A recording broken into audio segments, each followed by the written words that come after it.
àṣírí mo wá tú torí tá bá ń sọ̀rọ̀ àwọn èèyàn kan ò ní já wí bí mo bá ń wí wọ́n á ní mo tún dé bí mo bá ń sọ wá dàbí òwe rọ̀dà lànà lẹ̀ gẹ́sà ń bọ̀ ẹ̀ panu dé o. a sọ̀rọ̀ nípa àwọn ọmọ tí wọ́n kó a sọ̀rọ̀ ń pa rìlíìsì wọn àwọn èèyàn kan ní wọ́n rescue wọn ni a ṣàlàyé wípé kì í ṣe rescue wọ́n rìlíìsì wọn ni báwo ni gọ́ọ̀mẹ̀ntì ṣe fẹ́ kọ́fà ilé yìí tá a fẹ́ sọ yìí kò san ransom but unfortunately wọ́n làwọn sọ́jà ló gbà wọ́n wá but unfortunately gọ́ọ̀mẹ̀ntì san ransom 5 billion naira ẹ gbọ́ mi dáadáa 5 billion naira state government san 1.9 billion naira wọ́n dá 3.1 billion naira sápò ńbo lórílẹ̀‐èdè nàìjíríà ń lọ ńbo ní nàìjíríà ń lọ kí làwọn olórí wa ń fi wá pè tàwọn olórí wa bẹ́tà o àwọn ọmọ ẹ̀yìn tá ń tẹ̀lé wọn kọ́lọ́ má jẹ́ kéèyàn bọ́ sóko àánú kọ́lọ́ má jẹ́ èèyàn bàjẹ́ majority àwọn ọ̀dọ́ tán bá ń sọ̀rọ̀ òmìnira ọkọ̀ èèyàn wọ́n máa ń bìlì pé gbogbo èèyàn lọ́gọ̀ níjó ní ìta sọ̀rọ̀ wípé àwọn ọmọ wọn release wọn ni wọn ò rescue wọn oríṣiríṣi àwọn èèyàn ló mẹ́sẹ̀jì mi pé kí n má dá Ṣèyí Mákindé lóhùn jàre ó sọ̀rọ̀ pẹ̀lú emotion ni ńgbà tó ní wọ́n gbọ́dọ̀ investigate ìṣẹ̀lẹ̀ yẹn tèmi náà padà wá wípé kíní ọ̀hún rùyàn lójú níwọ̀n bá díẹ̀ kí ló ṣẹlẹ̀ kọmíṣánná ní fídíò àwọn ajínigbé lọ́wọ́ bó ló ṣe rí ìjọba ń sọ fáwọn ajínigbé pé kí wọ́n má bá negotiator kan sọ̀rọ̀ negotiator kan ni kí wọ́n bá sọ̀rọ̀ àwọn ajínigbé send fídíò kò clear tó negotiator tún bẹ̀rẹ̀ another one that is eléyìí tán máa present fún government àwọn ajínigbé láì àwọn ọmọ ọlọ́mọ ní sísẹ̀ntẹ̀lé sínú fídíò pé ẹ máa wò ó a máa pa wọ́n léraléra ní ìsìn òtíjọba ọba ti sọ̀rọ̀ iléeṣẹ́ ológun jáde with confidence wọ́n láwọn rescue wọn ni àwa appreciate wọn àwa ń kí wọn kú iṣẹ́ ẹ máa gbọ́rọ̀ lẹ́nu ẹni tí wọ́n jọ negotiate ẹ farabalẹ̀ bí ìyàwó tó fowó ọbẹ̀ dájọ́ ní tí mo kàn mọ́ like lára mi ni wípé mi bá ti dúró lórí nǹkan kan mo dúró lórí ẹ̀ náà nù mi bá ti ní nǹkan kan ìmọ́lẹ̀ nǹkan ò tàn sí mi kò tàn sí mi náà nìyẹn but majority wa máa ń wà too emotional a ò kí ń lè ní sùúrù a ò kí ń ní second thought we believe whatever we hear láì gbé wò láì gbé yẹ̀wò láì yẹ̀wò láì tún rò olóògbèsè ayé wo la ń gbé wọn wọ́n dá Ṣèyí Mákindé lóhùn jàre wẹ́ẹ̀ emotional ló fi ń sọ̀rọ̀ emotion ló fi ń sọ̀rọ̀ ẹnìkan send message sí mi pé kí n má tẹ̀ síbi tí Ṣèyí Mákindé tẹ̀ sí o mọ̀mọ́ kan message mi ó ní kí n má gbowó lọ́wọ́ Ṣèyí Mákindé o I was like ṣé Ṣèyí Mákindé ń háwó ni kẹ́ni tèmi wà máa tí Ṣèyí Mákindé ó fi fún mi lówó fún kíni owó kíni ó fún mi sọ̀rọ̀ tó wà ń bi pé kéèyàn ó sòótọ́ ni àbí kéèyàn ó sọ èrò èèyàn ṣé dandan ni kí gbogbo owó rí nǹkan bákan náà ni ọ̀rọ̀ tí wọ́n sọ yọ yà yín lẹ́nu níbi tí mo ti mọ̀ wípé ọjọ́ iwájú ran orílẹ̀-èdè yìí ń mì lẹ́sẹ̀ ìgbà tárákùnrin kan ti sọ́njọ́ ní wípé state méjì àbí pé state on benefit nínú owó gbàmọ́bìnú tí wọ́n ní kán máa fáwọn ajínigbé tó repentant Boko Haram. Zamfara state government ó lóun máa fún ọ lówó oṣù èlò 70,000 naira. Borno state government yóò gba 70,000 naira. Yóò fáwọn ọkọ̀ afẹ̀míṣòfò yìí tí wọ́n láwọn ti dà tún bí yóò fún wọn ní 50,000 naira. 20,000 naira tún jọ state government lójú láti rẹ́gẹ̀ lórí èèyàn kan ṣoṣo. Does that make any sense? So ngbà táwọn èèyàn kan sọ wípé àwọn ìjínigbé wọ̀nyí wà politically motivated, pé ọlọ́wọ́ òṣèlú nú, gbogbo wa ń wọ́ndà pé báwo ló ṣe máa lọ́wọ́ òṣèlú nú. Wọ́n ní tí campaign bá ti ń bọ̀ àwọn èèyàn kan ó dẹ̀ mọ́ déédéé rò pé báwo làwọn náà ti fẹ́ rówó campaign tàwọn gbà. State government wá ń fi wá ṣe business. State government ń fa àwọn ọmọ ọlọ́mọ ṣe business. Ta ló san 5 billion naira fún state government? That is federal government. Wọ́n lọ possible kí Bọ́lá Ahmed Tinubu ọmọ mọ̀, then sáà máa ń sòsà lódò kí làbẹ̀làbẹ̀ ọmọ mọ̀ ni. Bó ni wọ́n ṣe nǹkan ní federal táàrí orílẹ̀-èdè ò ní mọ̀ nípa rẹ̀. So wọ́n lè fa 5 billion naira yọ táàrí ò ní nímọ̀ sí tí ò ní mọ̀ sí tí ò ní mọ̀ nípa rẹ̀. Tẹ́nìkan kò dẹ̀ ní fíìlì ẹ̀. That means owó tí wọ́n ń jí kó lójoojúmọ́ ò níye nu. Because ẹ̀rọ orílẹ̀-èdè yìí ń bà mí to some length. ń gbé báwo ní nǹkan ṣe ń lọ báyìí, ṣé bí ọ̀dẹ̀ sì máa lọ náà nìyẹn. Ìjọba ń parọ́ fún wa.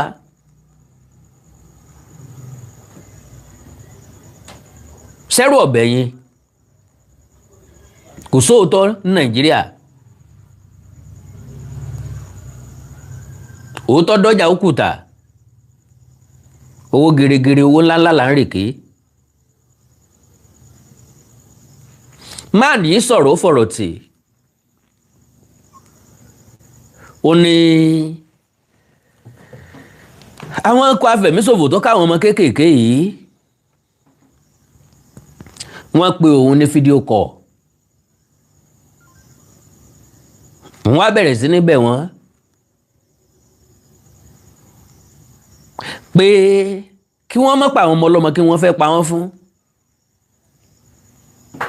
kí wọ́n ní sùúrù.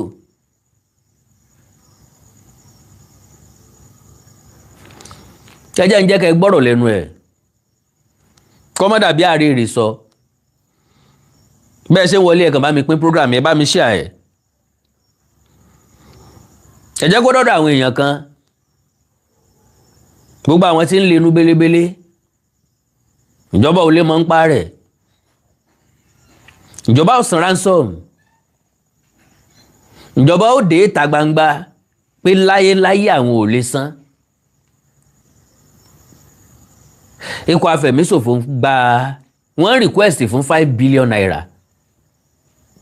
5 million kọ́ o, 50 million kọ́ o, 500 million naira kọ́ o, 5 good billion naira làwọn ajínigbé ń béèrè fún ransom. Àpapọ̀ àwọn ọmọ tán jí kó ó lé ní 400. If not political motivated, ń bo lè yín ó kó ọmọ 400 gbà nígbà ṣe pé ìjọba ìpínlẹ̀ mọ̀ nípa rẹ̀. Sorry, ń bo náà máa kó wọn gbà.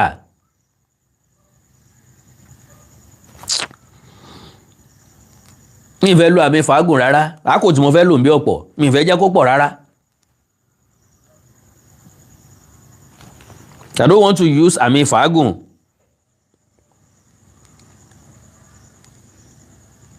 bọ́kàn fẹ́ kẹ́ bá ń pa àwọn èèyàn kan wọlé ni.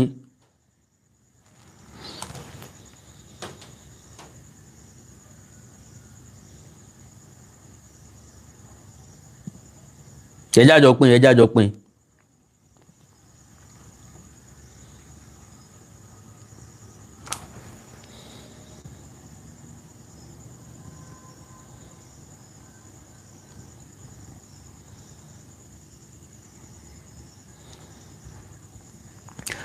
ẹ má mà bínú.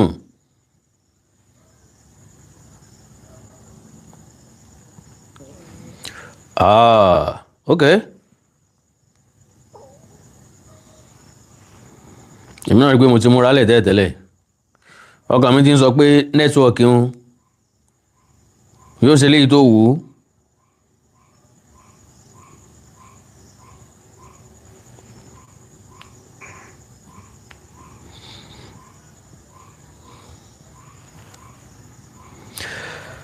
So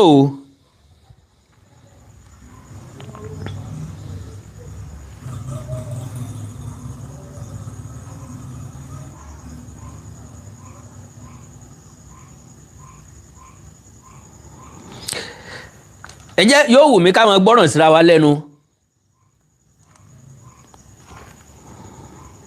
bàbá ra àwọn èèyàn tí wọ́n gbìyànjú láti tàn mọ́lẹ̀ sí nǹkan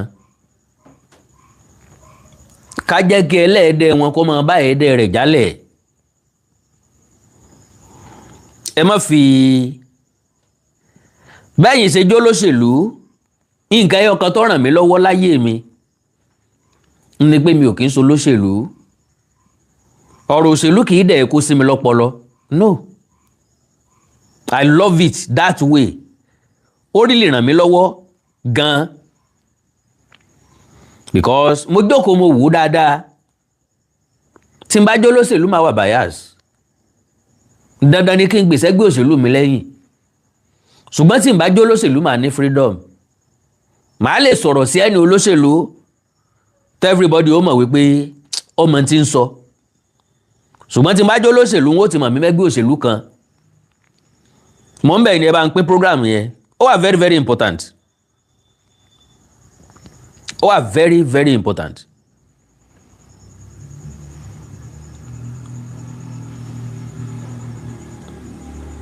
ọ̀rọ̀ ńlá tẹ máa gbọ́ yọ́ yà yín lẹ́nu.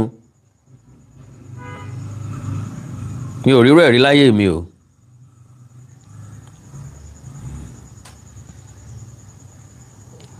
State government ń gain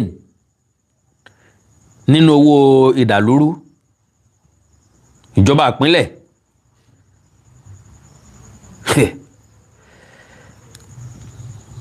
wọ́n tó ń yọ owó sẹ́yìn. That is, àwọn náà ni ó sọ fáwọn ajínigbé iye tán máa béèrè. Gọ́vnà ni ó sáré lọ bá president tàbí lọ bá sáré bá presidency. ẹgbà wà ń ta tó rí lélẹ́ o, iye àwọn ọmọ báyìí ni wọ́n kó o. ẹ gbọ́ lọ́tún lósì lórílẹ̀‐èdè kí wọ́n máa pariwo ìjínigbé, kò sí nǹkan tí president yóò ṣe jù pé kí ni solution lọ. What can we do? Kí la lè ṣe? Kí lẹ rò pa lè ṣe? Ntí ìjọba àpapọ̀ tí ọmọ sọnù.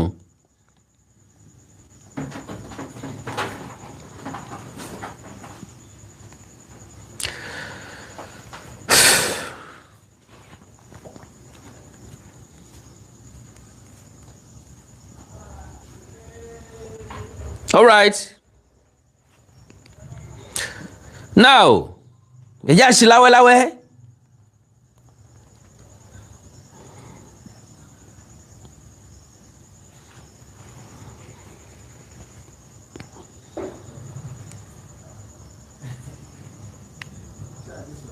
Yes, of course. You see some of these attacks, these are politically motivated attacks. Now, let me put it very clear to Nigerians, because normally when I come on live or anywhere, they know what happens. I get to put out whatever. Now, you look at these attacks happening from the... Mama o, ẹni tí ń sọ̀rọ̀ yìí.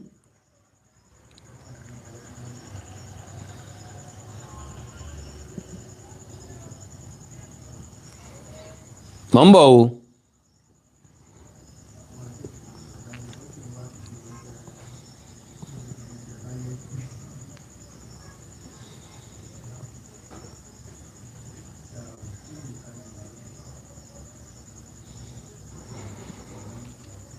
ó jẹ́ olórí àwọn ọ̀dọ́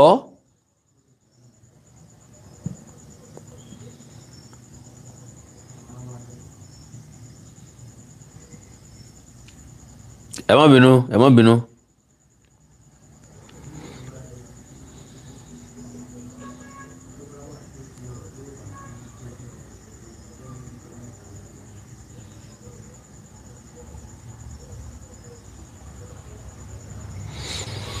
ẹ má bínú ẹ má bínú ẹ má bínú.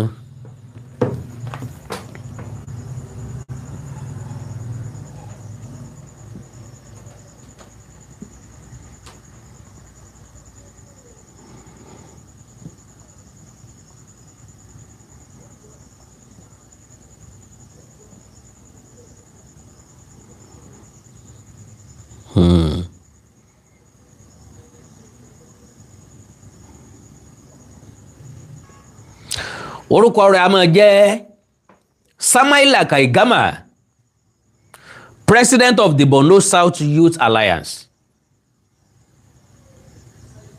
Òun ló ń sọ̀rọ̀ yìí, that is ọmọ nǹkan tí ń sọ. Ẹ já farabalẹ̀ gbọ́. Period they started.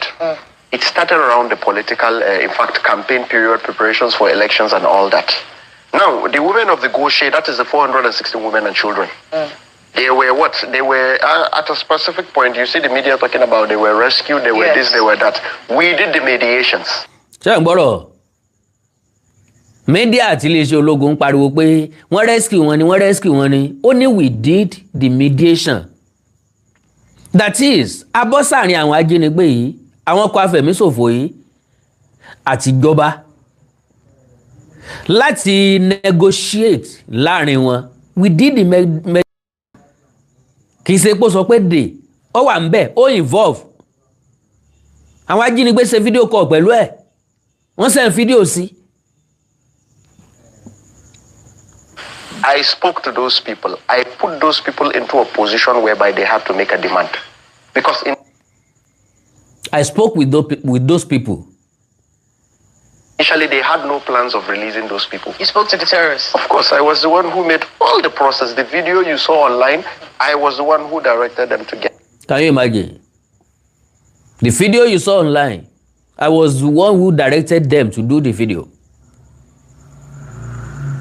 Ìjọba ìpínlẹ̀ Borno, èmi rò wípé ó yẹ kí ìjọba àpapọ̀ kí wọ́n investigate ẹ̀. Ṣé ká sọ pé gbogbo ìjọba ìpínlẹ̀ Borno, gbogbo àwọn tó bá jẹ́ gómìnà ń bẹ̀ ni wọ́n máa ń ṣe àwọn iṣẹ́ yẹn ni? Ṣé Borno nìkan ni wọ́n ti ń lóru grace at opportunity yẹn láti stop the federal government? Allegedly. Gómìnà kan ń bẹ̀ wọ́n lọ wà nínú àwọn tí ń sponsor ìjínigbé ìfẹ̀mí èèyàn ṣòfò ká má dárúkọ òyìnbó ẹ̀ wọ́n jọ ń ṣèjọba ni. Ìpínlẹ̀ Borno ọ̀nà ti máa fún ọ lówó rọ̀gùnrọ̀gùn táwọn afẹ́sẹ̀ pàámẹ́ǹtì tí wọ́n ra wheelbarrow tí wọ́n rọ sàn sínú ẹ̀ wọ́n bí wọ́n ra tray wọ́n rọ sàn sínú ẹ̀ wọ́n rọ wọ́n fọ̀bẹ́ sí wọ́n náà empower náà nìyẹn. Ìpínlẹ̀ Borno náà ni wọ́n ti ra pátákó shoemaker tán náà fi empower àwọn èèyàn. That video for us, you know, it took me around 2 to 3 weeks communicating with them until I got to the top, you know, and it took me 2 to 3 weeks of wherever I was supposed to reach. We had this discussion. They agreed to make the video proof of life. They agreed to make the video. One thing Nigerians don't know, they made the first video. The first video was not good enough. I had to still tell them to make another, which kind of brought some, you know, and all that, but it was settled. At the end of the day, they made a second video and the world got to see. So now, when the whole process came to a specific point... Now, mo ní question kan fẹ́ni tí ń sọ̀rọ̀ yìí. Kí ló dé tó fi sọ̀rọ̀ síta? Ṣé torí pé ó wà nínú negotiation? Ṣùgbọ́n gbà tí wọ́n fẹ́ release owó, wọ́n gbẹ̀gbẹ̀yìn ẹ̀ lọ.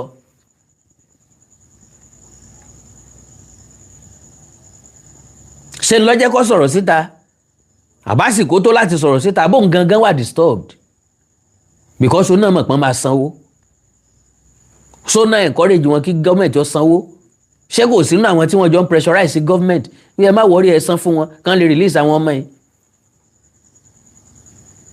tí state government ò bá mọ̀ nípa rẹ̀ more than 400 akẹ́kọ̀ọ́ àtàwọn olùkọ́ ni wọ́n kó. When the mediations came to a point whereby monies were to be paid. Money was to be paid. Let me quote and make it clear. Ransom. Let me quote and make it clear. Was paid. Ransom was paid. Ransom was paid. Keep it aside. We know that. Yes. Keep it aside. Of course. Okay. Ransoms was paid in billions. How much? Around 5 billion was released. By who? Around 5 billion was released. Mo nígbàgbọ́ pé ń gbọ́ àbí? It's okay. Well, you want to call it the federal or state government, but ransom. You want to call it federal or state government, but ransom was paid. Ǹtẹ́ fi mọ̀ wípé ọ̀dọ̀ federal government ló ti wá. Ó ní pé wọ́n release 5 billion naira. State government release 1.9 billion naira. Business tó wà lucrative gidi ni o, ní business yẹn o. Were released. Now, those ransoms... Was it by the federal government or by the state government? You're making put it as state government, federal government collaboration, because if there is a lot of outcry from the people, bring our people, President Bola Ahmed Tinubu, sorry to say, I'm not a political supporter or anything of anybody. President Bola Ahmed Tinubu is innocent. In anything you... Tinubu is innocent. How can he be? Tí 5 billion naira bá jáde lápò federal government, tí president yóò mọ̀ síṣẹ́, how can you say he's innocent? Security. State government are the ones orchestrating and making money out of this whole insecurity stuff. Can you imagine? State government are the one that is making money from insecurity. Tabade sọ̀rọ̀ lọ taba sọ̀rọ̀ bọ̀ majority sọ wípé báwo ni sọ rọrùn fún state government láti kidnap àwọn ọmọ kí wọ́n tó máa bẹ̀ ransom ńlọ ń gbọ́ yìí ó rọrùn dáadáa. Now, when those monies was almost paid, Senator Ali Dume, I quote and I quote again, Senator Ali Dume, Senator tí ń tako Bọ́lá Tinubu nílé ìgbìmọ̀ ńjọ́ ní òní negotiator láàrin àwọn ajínigbé láàrin ikọ̀ afẹ̀míṣòfò àtijọba. Tọ́yà o. Ali Dume, according to what they told me, and I have evidence to back that. According to what they told me, and I have evidence to back that. Ó ní voice note lọ́wọ́, olóríṣiríṣi nǹkan lọ́wọ́. Oh yeah. Said there is a media person that calls himself a media person, a second mediator. He is the Senator Ali Dume and government person. They told us to communicate with him. It is only through him that monies will be paid. Monies will not... Can you imagine? Wọ́n change mediator. Pé tí tó wọ̀ bá gbà ọ̀dọ̀ ẹni yẹn, wọ́n ní release owó.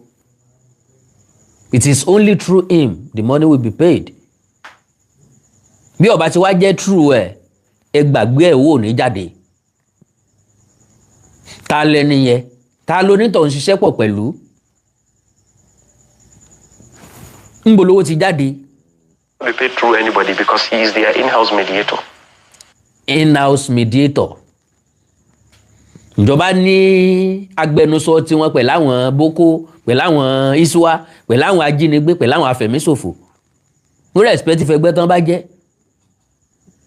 Kílẹ̀ tá wá ń parọ́ tanra wa, kí ló yẹ tán wá ń fà wá sínú òkùnkùn. Do you get what I'm saying? If terrorists are able to tell you that there is an in-house mediator for government, that monies will be paid only through.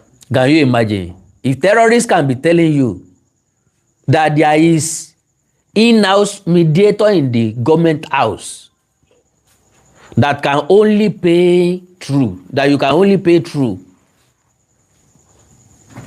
All right. What happens next?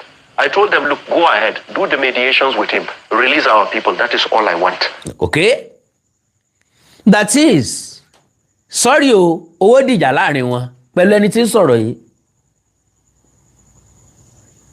Because bóyá lọ́kàn ẹ̀ kóhun ó ṣe mediator kí gọ́ọ̀mẹ̀ntì ó sanwó fóun kóhun ó sanwó fáwọn ikọ̀ afẹ̀míṣòfò. And lo and behold, bóun náà bá fẹ́ san fún wọn yóò béèrè court, sorry òun náà ó béèrè ẹ̀tọ́ tiẹ̀. Ẹ dúró, ṣé gbogbo ẹ̀ náà lẹ́gbàá tán ni? Èmi tí mo wá ṣe wàhálà tó wó fi jáde kọ́ sẹ́ẹ̀ní fèmí náà ní nǹkan kan kọ́ jáde sápò tiẹ̀. They said it is fine. Normally we don't cross who we started with, but we will do it. Hey, can you imagine? Normally we don't cross who we started with. You decide you are fine with it. But we will do it since you decide you are fine with it. Fine with what? We pé okay, ẹ ti negotiate pẹ̀lẹ́ lómi, go ahead. Ẹ gbowó lọ́wọ́ ẹ̀ ṣùgbọ́n ẹ release àwọn èèyàn tiwa. Wọ́n wá ní àwọn òkè ń dálẹ̀ o. Ẹni táwọn bá bẹ̀rẹ̀ ọ̀rọ̀ pẹ̀lú ẹ̀ ń làwọn máa ń parí ọ̀rọ̀ pẹ̀lú ẹ̀. Ṣùgbọ́n gba táwọn gọ́ọ̀mẹ̀ntì ti sọ wípé in-house mediator wà lọ́dọ̀ àwọn ò ní ìdí ara àta. Òun náà dẹ̀ sọ pé tó bá jẹ́ bẹ́ẹ̀ ni kò sí wàhálà. Ẹ gbowó yín, ẹ release àwọn èèyàn tiwa.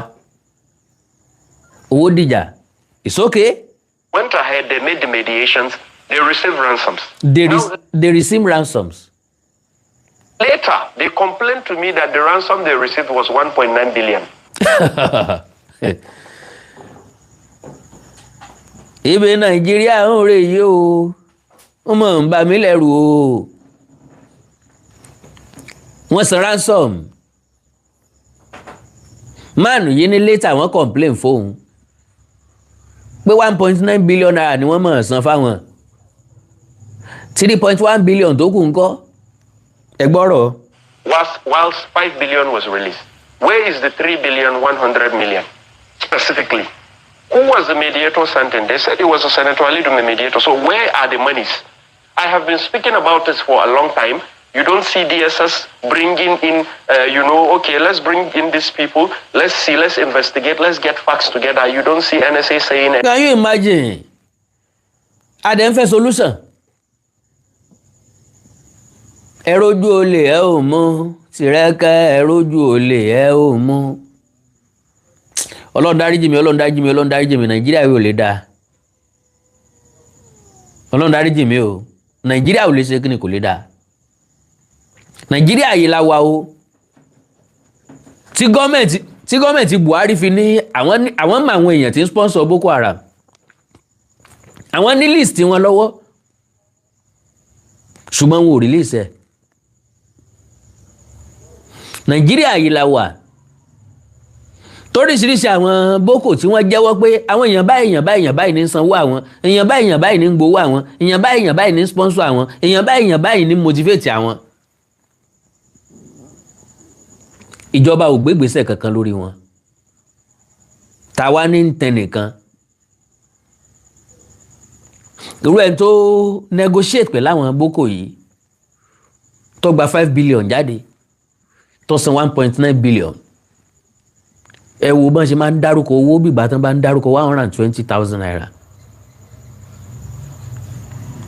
Ó yẹ kí ìjọba ó investigate àbí wọn ò ní investigate. At a specific point, I try reaching Nuhu Ribadu.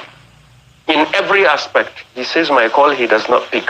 Because at a specific time when the conversation started, I got his number through the same Senator Alidume. But when mediations and all the process was on and set, money was about to be paid, the conversation just cut all of a sudden. Then, can you imagine? All right.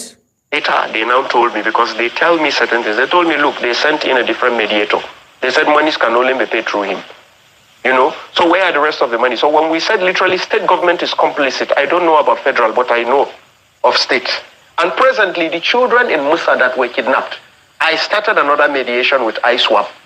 One of their people now confirmed to me that the Borno state government said, are they in mediations with Borno South Youth Alliance or Bosia President or anything? Can you imagine? Wọ́n tún já àwọn ọmọ mi kó ní Borno State.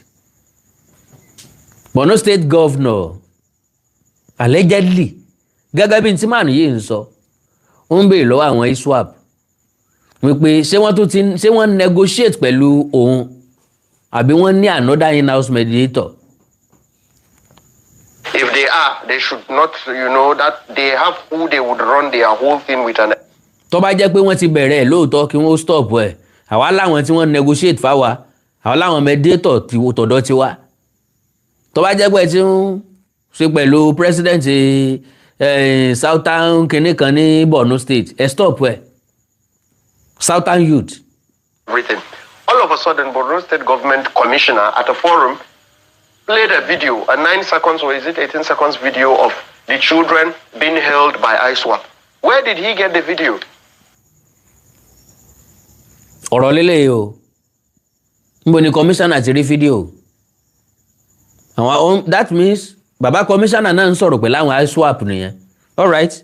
All of a sudden, Borno State government don't do things like this. Now, because we came into a mediation and we're exposing certain facts about monies being paid to certain people, all of a sudden, they now start talking to some of these cells that don't talk to these people. At the end, we have our own in person. Now, we played something psychologically. We did that because we wanted to trigger the state government to go in first before us, which they later bite to the bait. And now you have a wọ́n gbẹ́yìn ọ̀jọ̀gbọ́n gbọ́ ọ̀jọ̀gbọ́n lẹ́yìn òpè láwa mediator di méjì òun wá fẹ́ mú state government lọ́rùn ọwọ́ ó fẹ́ mú wọn gbọ̀nwọ́ òun jẹ́ kí wọ́n kọ́kọ́ lọ náà kán kọ́kọ́ jẹ lọ wọ́n dẹ̀ òun kẹ́pàkúté fún wọn wọ́n dẹ̀ wọnú ẹ̀. Commissioner playing video of the people that were kidnapped, and we already said they are literally involved. They keep extorting the federal government, Now Tinubu is there sitting. They keep extorting federal government. Problems to him. Our state, they've kidnapped, they've done this. What do they want? How do I solve this problem? They said they want 5 billion, they want this. What has the military done? The military has tried, but they will kill and all that and everything. Then Tinubu goes like, okay, it's fine. What do we do? Let us solve this problem. Then he releases funds. State government gets her own. Some of the political powers in the state get her own. Then what? The terrorists get a cut of it. 5 billion. Imagine them getting 1.9 billion.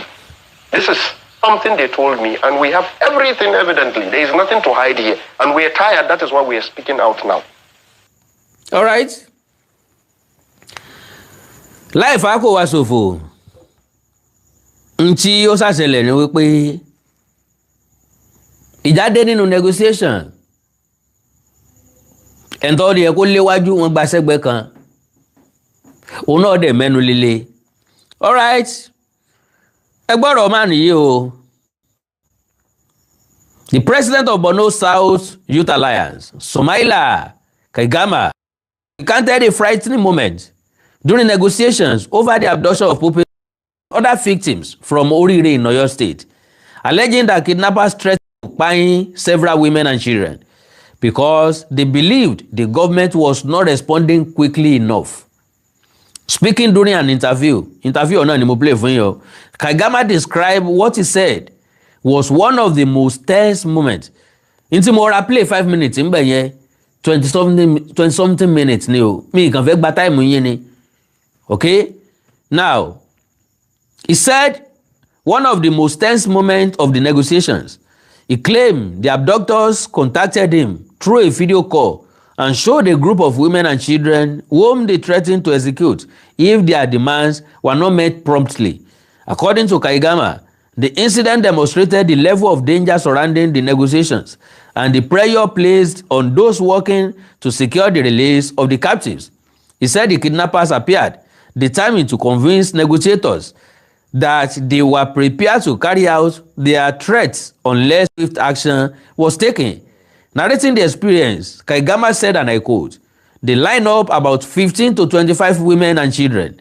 The video called me and were about to power all of them because the government was not cooperating fast." He explained that the video call was intended to intensify pressure on those involved in the negotiation by creating fear that the hostages would be paying if there were further delays. According to him, the kidnappers used the captives as leverage in an attempt to force a quicker response. Then the account profiles Kegama's version of events surrounding the Orire school abduction and highlight the difficult circumstances faced during the effort to rescue the victims.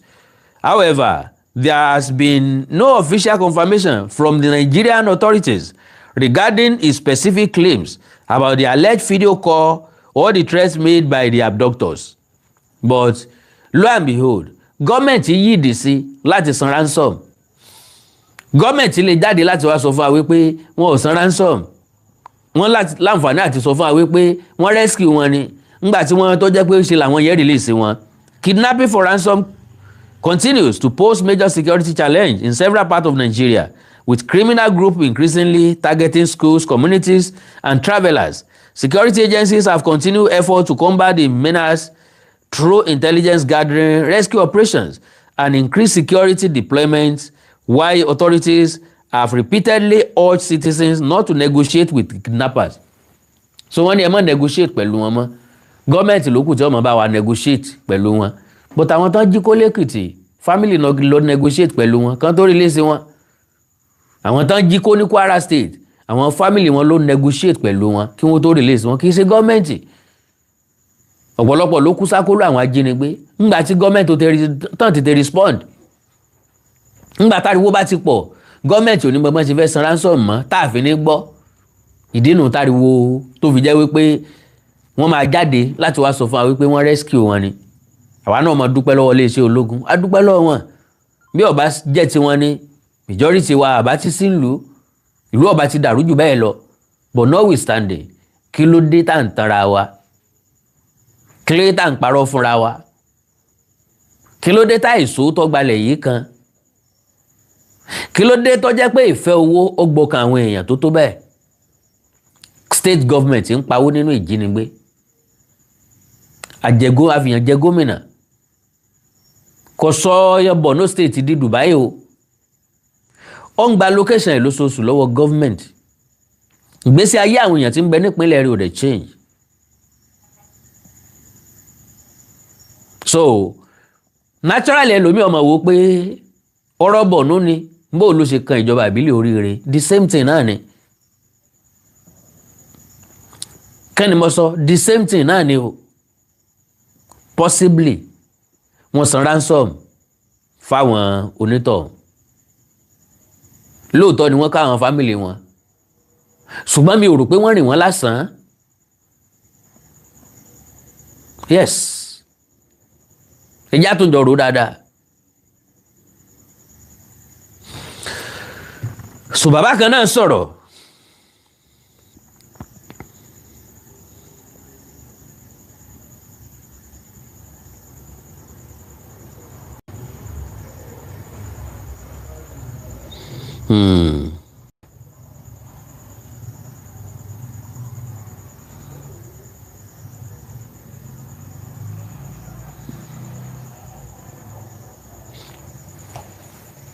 Well,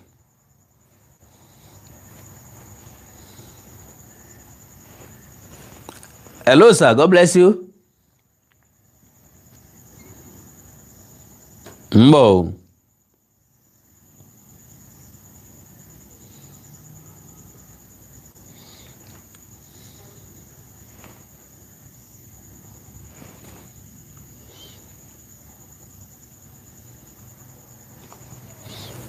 Well, I'm a débẹ̀ padà later. God bless you sir, God bless you ma. Ẹ jẹ́ kí n release yín. Kẹ́yìn ó lọ sùn, kémi náà lọ sùn, káwa náà lọ sùn. Mo kàn ní kí n jẹ́ kó yé yín. Ẹ má máa jẹ́ ká wà too emotional. Ẹ má jẹ́ ká sọ̀rọ̀ wa di one way traffic. Ẹ jẹ́ ká máa fà àyè lẹ̀ fún èrò ẹlòmíì. Rọ̀lẹ́gbà yìí o, state government ń benefit nínú ìjínigbé. Wọ́n ní negotiator tiwọn in-house.